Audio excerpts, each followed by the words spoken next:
Welcome to the How to Be Awesome at Your Job podcast, the show where brilliant professionals share how to sharpen the universal skills required to flourish at work. Enjoy more career fun, wins, meaning, and money with your host, Pete Makaitis. Hello, and thanks for joining us here for episode 786 with Eric Barker. Eric had some great insights on how to truly strengthen relationships if they're at work, if they're outside of work. Either way, it's going to make you more awesome at your job and have more fun and energy and good stuff flowing. So you'll learn, 1, the 2 critical elements of trust building, 2, the secret to dealing with difficult people, and 3, how to navigate tricky conversations. So if you want to check out the show notes or the transcript or the links to pieces that we reference here, please drop on by awesomeatyourjob.com/EP786. And if you're at awesomeatyourjob.com, I recommend you check out our Gold Nugget email summaries. Here we provide a quick summary write-up of the actionable wisdom that each guest shares. An email you can read in about 2 or 3 minutes goes to your inbox, and it also unlocks the vault of all 786 of these such summaries. Those are gold nuggets at awesomeatyourjob.com. Now here's Eric's story. Eric Barker is the author of the Wall Street Journal bestseller Barking Up the Wrong Tree, which has sold over 500,000 copies and been translated into 19 languages. It was even the subject of a question on Jeopardy! Over 500,000 people have subscribed to his weekly newsletter. His work's been covered in many media outlets such as the New York Times, The Atlantic, and more. He is a sought-after speaker, giving talks at MIT, Yale, Google, United States Military Central Command, and others. And his new book, Plays Well with Others, was released just recently by HarperCollins. Now, big thanks to Eric for sharing his wisdom with us. And big thanks to our sponsors. Check them out. One sponsor to check out is Bamboo HR. I love owning my own business, but I do not love doing government compliancy things. HR is hard, but Bamboo HR is easy. Bamboo HR is a powerful yet flexible all-in-one HR solution for your growing business. Wrangling benefits, onboarding, performance, recruiting, reporting, vacation time, trainings, oh my, can take hours. But with Bamboo HR, it can take mere minutes. Setting up a demo account is ridiculously easy. I didn't have to coordinate calendars to schedule a demo with a sales rep. Nope. I just created a sample account with sample data within 3 minutes of visiting their website, so I could immediately behold its vast capabilities. The software is genuinely beautiful in its breadth and simplicity. No wonder 34,000 companies trust Bamboo HR with their HR needs. So reclaim your time and check out the free demo at bamboohr.com/free demo.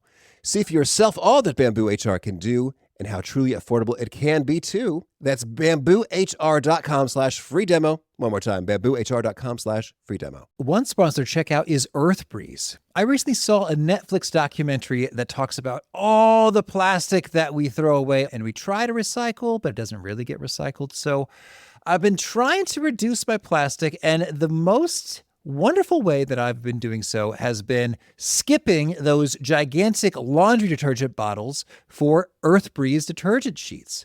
EarthBreeze detergent comes in super convenient cardboard, plastic-free packaging, so it's much more eco-friendly than your normal detergent. And I love how portable and quick and easy they are, and I save a pretty reasonable amount of time skipping having to carefully pour and measure liquid detergent into the machine by just tossing a quick and easy sheet in there.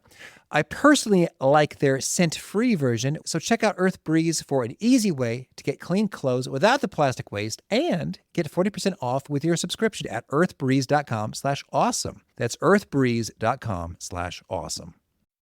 Here's Eric. Eric, welcome back to How to Be Awesome at Your Job. It's great to be here, man. Well, I'm excited to talk about your book, Plays Well with Others, the surprising science behind why everything you know about relationships is mostly wrong. And I got a kick out of your dedication page. It is to the relationships that you've screwed up. Could you tell us a key story there about a screw up and some principles learned? I mean, it's never been my specialty at all. The 5 factors that psychologists use to determine someone's personality, one of them is agreeableness. And out of a possible score of 100, I scored a 4. So disagreeable, probably not helping there. So, I mean, that's one of the things that led me to write the book, was that I'm not a specialist with relationships. But then actually 2 weeks after I closed the deal to write the book, California locked down for the pandemic. And I realized maybe I wasn't the only one who was going to be needing a little relationship defibrillator after all this was over. I see. Okay, so low on agreeableness. And so could you tell us a tale of how that got you into some trouble once? I mean, I can't, off the top of my head, I can't think of a specific time, but it's funny. The same trait that has harmed me in my relationships actually helps me in my writing because I tend to always challenge things, debate things, to not easily go with the flow, to want to like test things, play Mythbusters. And that's basically how both my books are structured, like taking the maxims that we all kind of assume are true about, relationships and wanting to say, wait a second, is that really true? Should I look up the evidence here? So there is a silver lining. Well, it's funny as I'm thinking about my relationships. I've got a friend, I'm thinking my buddy Avon in particular seems to love to take the other view every time. And I don't even know if he really believes what he's saying or if he's just trying to razz me or if he finds it fun. And it's interesting. It's like some people love that and some people hate that. Like, oh, what an interesting thing we're exploring. We're doing a little bit of banter, a little back and forth. Volley exploring, and I was like, oh my gosh, like just can it, Eric? Is that your experience as well? Some love it, some hate it. Oh no, absolutely. That's the thing where, like I said, it's after a day of like working hard writing on the book, I kind of have to tell okay, turn it off. Don't need to test and question everything anymore. It works out really well with the writing, not so much as well with other people. All right. Well, could you kick us off with a particularly surprising or fascinating discovery you've made about relationships while you're researching and writing this book? Yeah, one thing that really blew me away was the research on loneliness. Like Faye Alberti is a historian at the University of York, and she basically found that before the 19th century, loneliness pretty much didn't exist. Sounds crazy. No kidding. But basically, we were all embedded in, religions, nations, tribes, groups. We always felt like we were connected to other people. And what's really interesting is that aligns with some of the psychological research on loneliness, which is that lonely people don't spend any less time with others than non-lonely people do. Again, sounds crazy, but we've all had that feeling of being lonely in a crowd. Just because you're on the subway or in the middle of Times Square, you can be surrounded by people, and that doesn't mean you feel connected to them. What John Cacioppo, the leading researcher on loneliness, found is that loneliness is how you feel about your relationships. If you have good relationships, strong connections, and you're going on a business trip, you don't feel desperately lonely. You know that there are people who care about you. They're just not nearby you. But if you don't feel strong connections to people, you can be surrounded by others. You could be at a sporting event and you're not going to feel that great. Loneliness is, again, how you feel about your relationships. So in the past, we had these deep kind of near tribal connections to others. We were always part of a group. And these days, we saw basically post-19th century, the rise of individualism. And so we don't feel those strong connections. Loneliness is an issue of perception. When we aren't near others, but we feel we have strong connections, that's solitude. That's a positive. That's me time. That feels good. You know that people are there, but you get a little time to yourself. But when we don't feel those strong connections, neuroscience actually shows that our brains scan for threats twice as fast, which in our ancestral environment makes sense. If you don't think help is coming, you need to be on the lookout for danger. But that's not terribly conducive to happiness.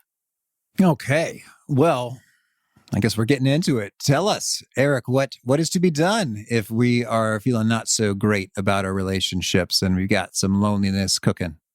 It's really an issue of deepening our relationships. I mean, the first thing I did in the section of the book on friendships, the first thing I did was look at Dale Carnegie, because that's the book everybody knows, How to Win Friends and Influence People. That's right. And that book was written before the advent of social science research. It's all anecdotal. But the crazy thing is that the primary pillars of Carnegie's book all prove true. They've all been verified, except for one, and that is he says to put yourself in the other person's shoes. And research shows we're actually pretty bad at that.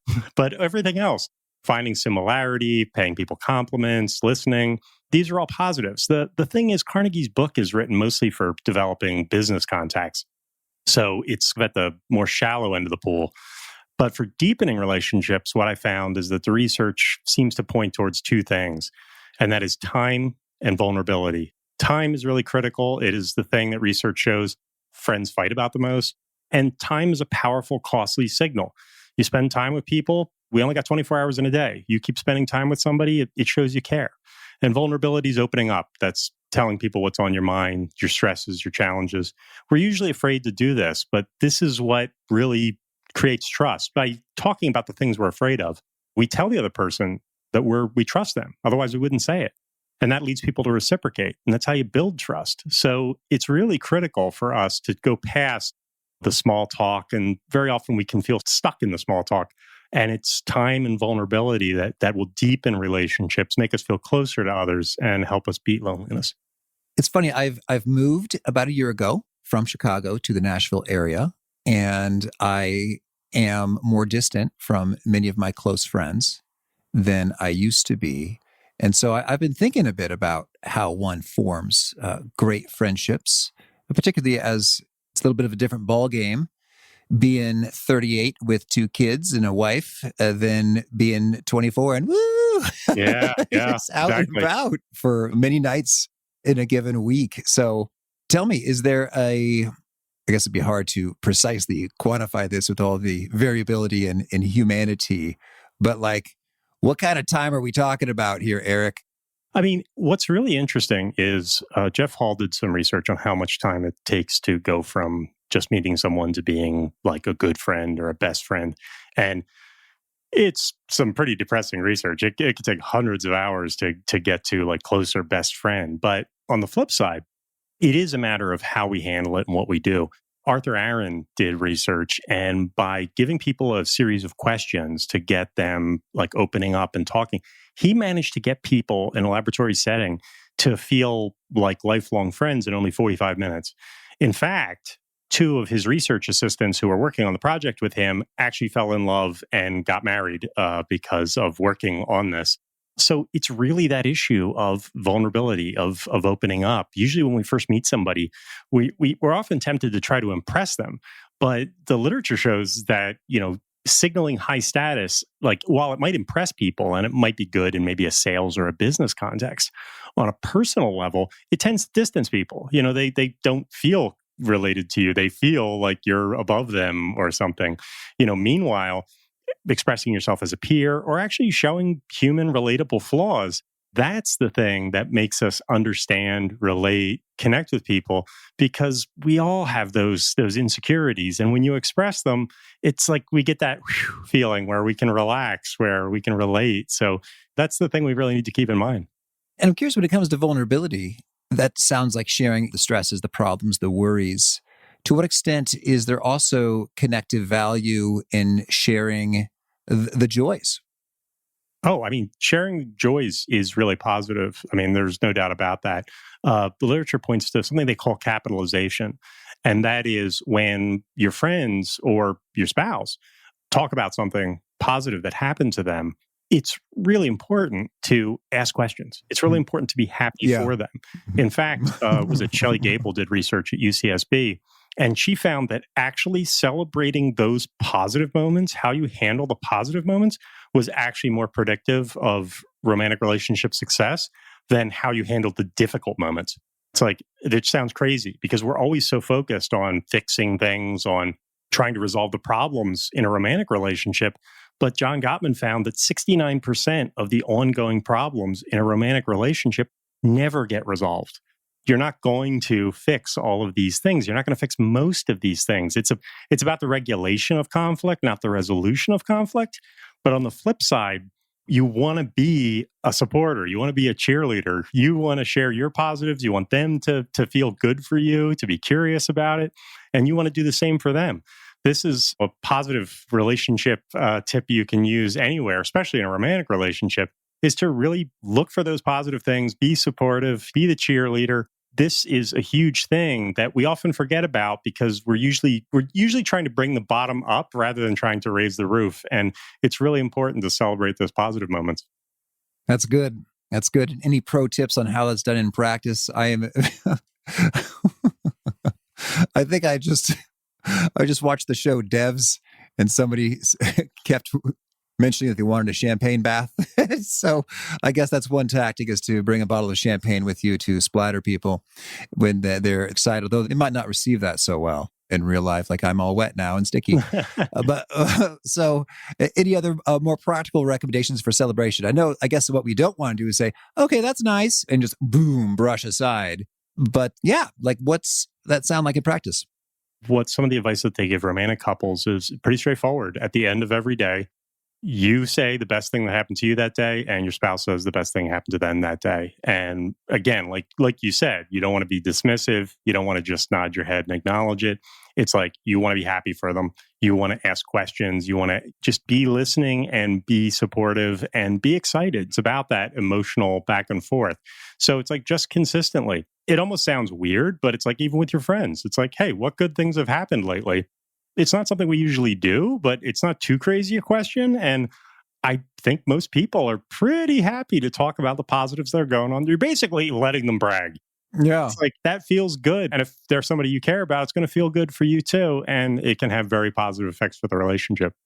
I remember a motivational speaker once mentioned that he had someone, I think it was at work, and that was just sort of like their go-to line when they started talking. They'd say, "Tell me something good." And everyone liked that person.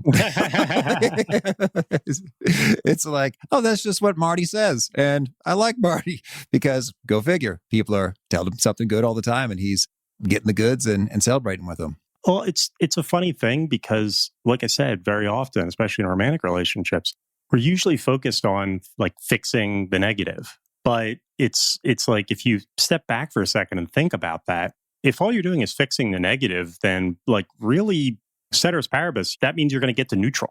Even if everything worked, if the 69% of long-term issues could be resolved, you'd just get to neutral. And I have a not negative relationship with every stranger on this planet. It's like, that's not love. It's like you don't want to get to neutral. You want to be beyond that. You want to be supportive. That's why one of the other things I talk about, at least specific for romantic relationships, is doing exciting stuff together. Because the thing is that there's a psychological principle called emotional contagion.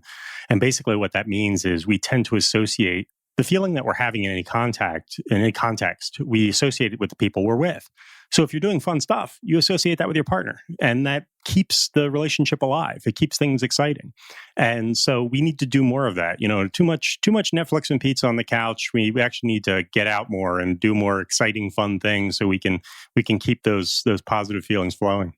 All right, thank you. Well, we went deep on loneliness and friendship and forming bonds. Maybe we could zoom out a bit, and could you share with us what's like the main big idea or thesis behind the book Plays Well with Others? Well, one theme that I found throughout all the aspects of it that I was looking at is that relationships really do come down to stories in your head. The first section of the book, I talk about the issue. It's like don't judge a book by its cover, and I kind of tested that. I went and looked at the research on body language and communication and reading people, and what happens is as soon as we meet somebody for the first time, or even if we're seeing somebody we've known for a while, our brains are immediately telling us a story about who this person is, and we can't help it. We start making assumptions in milliseconds, and it's an issue of revising that story, but that story is going to be there. And in a romantic relationship, John Gottman, who I mentioned earlier, he's the leading researcher on love and marriage. And his claim to fame is that he can predict whether a couple will be divorced in 5 years just by talking to them for a few minutes. And he can do this with about 90+% accuracy. And how he does that is simply asking the couple, each member of the couple, tell me your story. And when he listens to that story, if it's this story of overcoming challenges and like that's really something, celebrating those difficulties and getting past it, that's a really positive sign. But it's not about the facts and details, because we forget most of the facts and details. We congeal them into this story. And if that story is positive, things are really good.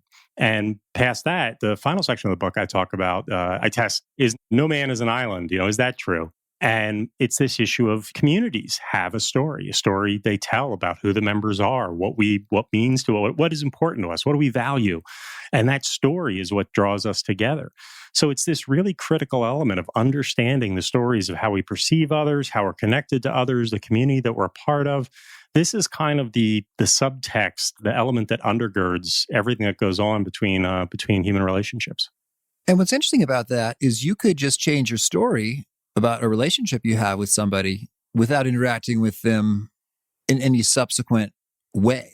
So like you could just choose to reinterpret and reformulate your story about your relationship with them in your head. Could you not? Oh, absolutely. And that can be a positive thing and that can be a negative thing. Yeah. We can reflect on it and we can look at different aspects and we can say, you know what, I've been judging them too harshly. Like I forgot, like there were those few times where that person really went out of their way to help me and I dismissed that. Or on the flip side, something that's common with long-term relationships and marriages is that people sometimes they don't want to fight, they don't want to argue. So they don't raise issues. And when you don't raise issues, they can't get resolved. And so instead of people having a conversation about their spouse about an issue, they start having a conversation with themselves. And that doesn't always go so well because you start making assumptions about what they believe, where they stand, why they did what they did. And this can be really problematic because now we're not actually getting insight from them.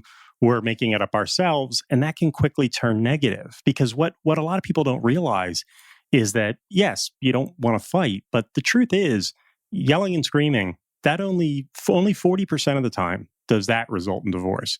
What is more likely to result in divorce is when couples stop talking. You yell and scream because you care. When you stop caring, you stop interacting. And that's what more often precedes divorce is when couples start living parallel lives, where they're not communicating, they're not connecting, they're not arguing, they're not resolving problems. They're just going, it's not worth it, and living their own life. That's what usually precedes divorce. Okay, thank you. And if we shift the focus into the workplace and professionals and those looking to be awesome at their job, what are some of the best takeaways for folks looking to have strong relationships with their boss, their peers, their clients, their suppliers, etc.? Well, like I said, in terms of friendship, those are some of the really key things is trying to deepen those relationships. Like I said, time, vulnerability.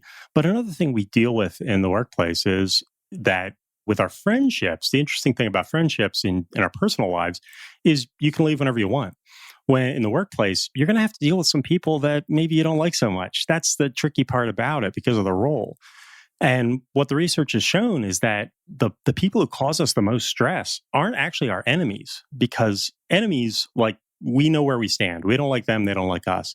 The people that drive us the most crazy are those ambivalent relationships. Sometimes it's good. Sometimes it's bad. It's that unpredictability. And Julianne Holt-Lundstad at BYU has found that that's what drives our blood pressure up, is these people who we don't know how they're going to behave, whether they're going to be nice or difficult this time. So in terms of dealing with difficult people, what we need to keep in mind is emphasizing three things: emphasizing similarity, emphasizing vulnerability, and emphasizing community.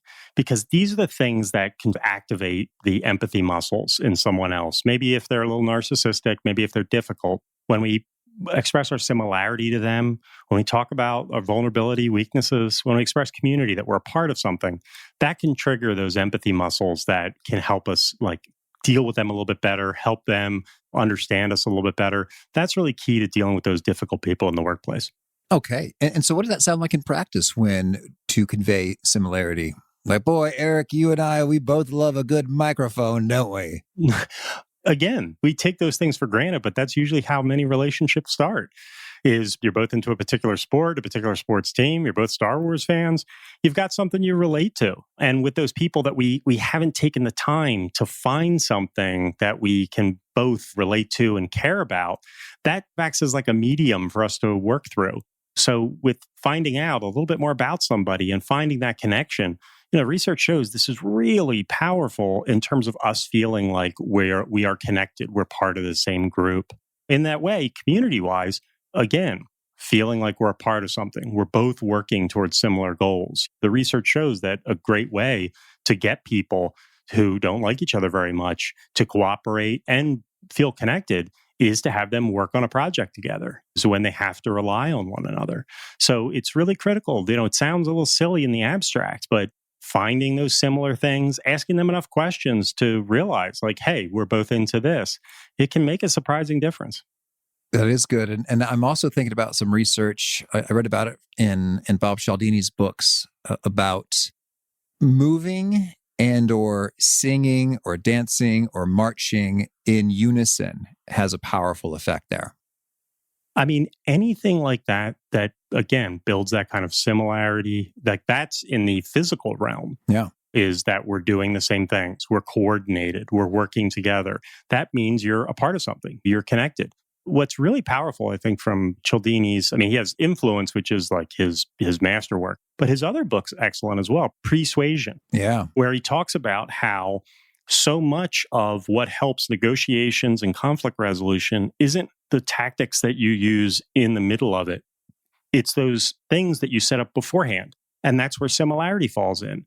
Once you feel like, hey, we're connected in this way, we both care about this same thing, you're more disposed to want to help someone. It's like if a stranger asks you for a favor, that's very different than when a friend asks you for a favor. You have something that connects you beforehand. One of the researchers at Harvard Business School talked about salary negotiations. And again, it wasn't necessarily the specific tactics used during the negotiation. The number one thing that he said was they have to like you, was beforehand making sure that they like you, they appreciate you, they feel connected to you. Because again, it's one thing to be dealing with a stranger. It's another thing to be dealing with somebody, the friend. You're much more disposed to give them the benefit of the doubt, to say, hey, sure, we don't mind covering that expense. We don't mind doing this.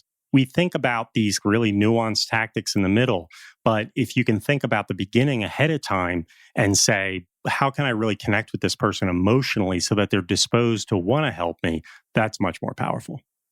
Mm-hmm. And so then with that connection, those are just those principles then of the similarity, vulnerability, and community there?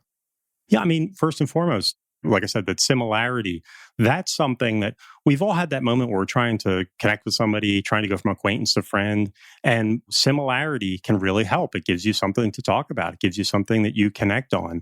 And then that vulnerability aspect where it's like, we all have our little jerk radar where we don't want to be dealing with somebody who's a pain.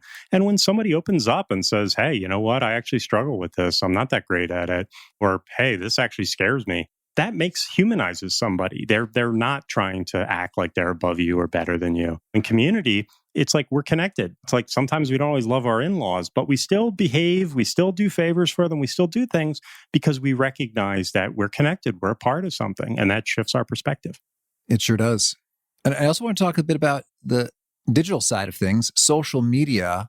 How do we use that well, such that we don't create more bitterness, division, self-esteem, problems, jealousy? Any pro tips there?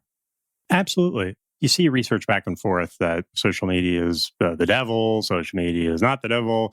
And like there's some stuff back and forth, but the key thing we want to be thinking about when it comes to social media is time. And that is that you only have 24 hours in a day. Some of that's going to be sleep. Some of that's going to be work. You only have so much of a budget for social time. And if too much of that is being used for social media, then it's not being used for deeper, richer connections like face-to-face. We just want to make sure that social media is not cannibalizing it. You don't want to be replacing the rich, sumptuous meal of face-to-face contact for the junk food of social media. If you're using social media to like reach out to somebody who's far away, hey, that can be a positive. If you're using it to communicate with somebody who's nearby and you're using it to get to plan a face-to-face get-together, hey, it's an unalloyed positive. But if we end up, consciously or unconsciously, using it to replace real relationships, that's when it gets problematic. And when it's eating up too much of the buddy budget, the social time just on Instagram, that's really where it's quite clear that we're not treating our relationships as well as we could. I hear that. And I'm also thinking about the nature of what you choose to post on social media. And I found for me, what makes me more favorably disposed to someone is they share something and it seems like it really is a means of spreading delight and goodness and positivity, as opposed to a post which says, look how awesome I am. Like, oh, just getting some sushi in Tokyo at the top sushi place ever. It's like, okay, well, good for you, guy. That's fun. I guess I'm supposed to think that your life is awesome. As opposed to, I'm thinking about my buddy Patrick. He once posted, when my wife and I are cooking together and sharing instructions or collaborating, we respond to each other by saying, yes, chef. And it makes cooking so much more fun. And I think of that because like, That is awesome. And I do that now too. And it really is fun and it spreads joy. And in both contexts, we're talking about doing some food stuff. And yet one post, I think, well, it makes me think more of Patrick, like, oh, this guy is awesome. And not because he's high status, but that he's just putting out joy into the world. This is absolutely, I totally agree. This is something we were kind of touching on earlier, where it's like often when we first meet somebody, people often try to brag. They often try to signal high status. And it's exactly what you said. We see social media posts where clearly the person is bragging, is saying, look how awesome I am. That doesn't make us like them more. That doesn't make us feel more warmly connected to them. So that's probably not conducive to positive long-term relationships. But when somebody posts a funny anecdote, or if somebody is poking fun, but it's at themselves, then we do feel positively disposed to them. If somebody puts a warm, positive moment, we react better to that. And these are the kind of things we definitely need to be thinking about, because I think we've turned a lot of things, I think by its very nature, social media often tends towards turning things into this kind of social competition, because we've got the quantification of likes. You have a direct quantification of how much people like this post. That has this kind of almost competitive element to it.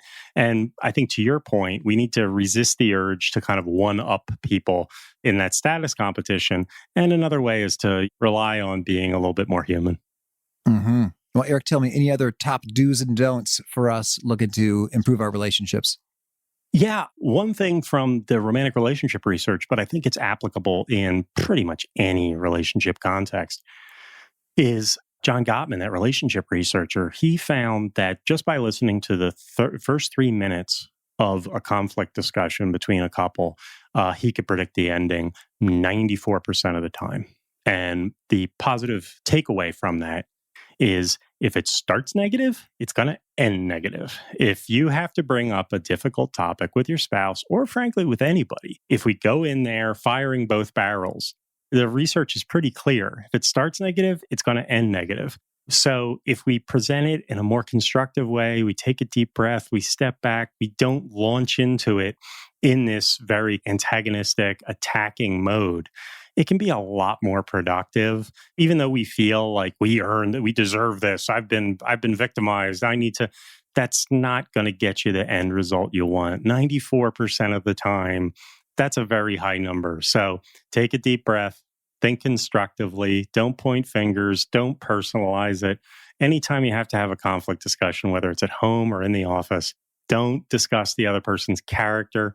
Talk about the specific issue you had and stick to the facts. All right. Now, Eric, I'd love to hear some of your favorite things. How about a favorite quote? Oh, yeah. Well, this was a quote that meant a lot to me when I was writing both my books, because I was thinking about like testing these maxims and like all these issues we have around both success and relationships. It's from William Gibson. He said, "The future's already here. It's just not evenly distributed."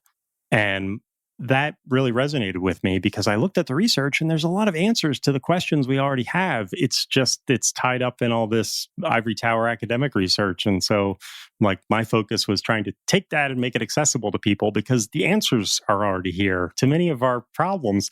It's just not evenly distributed. That's right. That's why I love doing interview podcasts. It's like, hey, I don't have to figure all this out. I just have to get Eric to share the goods. Cool. And how about a favorite study or experiment or bit of research? There was this isn't necessarily practical. It might make people feel a little bit better, but one of the favorite pieces of research is there was one study done on ethics professors and ethicists, and it found that they weren't any more moral than the average person. Okay. So if you feel like maybe you haven't been behaving that well, even experts in the field, hey, they're not necessarily all that better. So don't beat yourself up. All right. And a favorite book? Favorite book? Oh God, there's so many. I have to say one of my favorite books recently is my friend David Epstein wrote a book called Range, which is not only really useful, really smart, and it also made me feel much better, because it talks about how generalists can thrive and how generalists often do very well, because I've always been a generalist, and anything that helps me rationalize my decisions is amazing and wonderful. And a favorite tool? Something you use to be more awesome at your job? I have got to say that I remember many years ago, my friend Drew got these Bose noise canceling headphones. They were pretty pricey. And I was like, why? What? And I'm not a big music guy. I listen to podcasts, but I got to tell you, noise canceling headphones, they've like changed my life. Like, I mean, it's like when you're on planes. I mean, when you're trying to block out noise, you got loud neighbors. It's something silly. I didn't think it was going to be that big a deal, but man, I can't live without them. Mm-hmm. Yeah, I love them. And sometimes I will put in earplugs and then put on noise canceling headphones. I'm just really into that cone of silence. Okay, you're playing on serious mode now. Yeah, and it does send a message. It's like a ritual. It's like, all right, no messing around. We're seriously dialing into this. Oh yeah, no, you're putting on the Batman costume. Like this is it. We're going to war. Oh, I need a montage to play during this. With some John Williams music. Yeah. Oh yeah. And a favorite habit? Favorite habit is reading. There's no doubt. My first instinct when I have extra time is to fire up the old Kindle app. And typically you think, oh, that person's going to call me back in 5 minutes, or, oh, this is only going to take this long, or the internet will fix itself and my Wi-Fi will be working again. You know what? Sometimes it takes longer than you think. Often it takes longer than you think. So I get myself reading and the time flies by. All right. Is there a key nugget you share that really seems to connect and resonate with folks? They highlight it in the Kindle book version of your works, or they retweet it a lot? I mean, I think the key thing was in the new book, Plays Well with Others, there's the Grant study, which has been going on for nearly a century at Harvard. They've been following a group of men, basically their entire lives. I think most of the men are in their 80s or 90s. And so it's interesting, rather than some 2-week study or 6-week study, to see what happens across a person's entire life. As you can imagine, multiple people have led this study because it's taken nearly a century. And when they asked George Valiant, who is probably the guy who led the study for the longest time, they said, like, what have you learned? And as you can imagine, like the amount of information they've collected could fill a warehouse. But he replied with only one sentence. And he said that your relationships to other people are the only thing that matters. All right. And if folks want to learn more or get in touch, where would you point them? They can go to my blog at ericbarker.org, ericbarker.org. And the best thing to follow the insights and tips that I'm finding from the research is to sign up for my weekly newsletter. Okay. And do you have a final challenge or call to action for folks looking to be awesome at their jobs? Yeah. The key thing I would say is, I talked about this in my first book, was sit down with your boss and ask them what you can do to make their life easier. Ask them what you could be doing point blank to be better at your job and to be a better contributor. There's 2 benefits here. Number one, you are basically getting the answers to the test. They are going to tell you what you need to be doing. And number 2, just in terms of signaling and relationship, how would you feel if you were a boss and an employee came to you and said, how can I make your life easier? What do I need to be doing to be a better contributor? That is a very, very positive signal, and it is going to tell you what you need to be focusing on. It's a simple little thing, and it can be a game changer. It absolutely can be. And we had Mary Abijay on the podcast talking about how to manage your manager. And that was one of her very top tips. And she said that she frequently will ask audiences, like, who's done this? And it's generally less than 1% of professionals have done that. But yeah, it's powerful on both sides.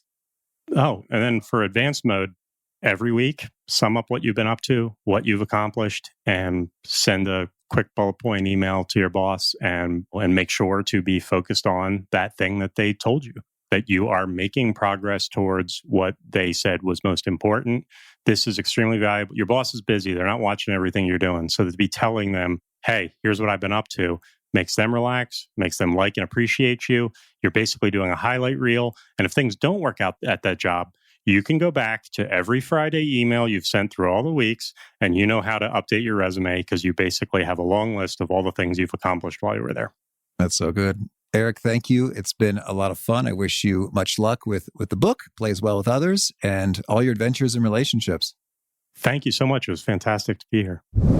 I really appreciated Eric's distinction that loneliness is not so much about an absence of people around you, but how you feel about your relationships, which really can shift where we put our energies when our energies are low from loneliness. Great stuff from Eric. Again, the show notes, the transcript, the links to items that we've referenced are over at awesomeatyourjob.com/EP786. Hope to catch you next time. And peace. Thanks for listening. To get the most out of the show, we recommend 2 key things. First, check out the extra resources at awesomeatyourjob.com. You can find this episode's transcript and links, as well as the perfect episode for your situation. You can search the full-text transcripts of hundreds of episodes or explore episodes tagged by topic and competency covered. Second, subscribe to the podcast and get future episodes automatically. You can subscribe by telling Siri and several other smartphones and speakers, subscribe to the How to Be Awesome at Your Job podcast, or by tapping subscribe in your podcast player of choice. If you'd like some extra help figuring out podcasts and how subscriptions work, visit awesomeatyourjob.com/subscribe for guidance. Hope to catch you on the next episode of How to Be Awesome at Your Job.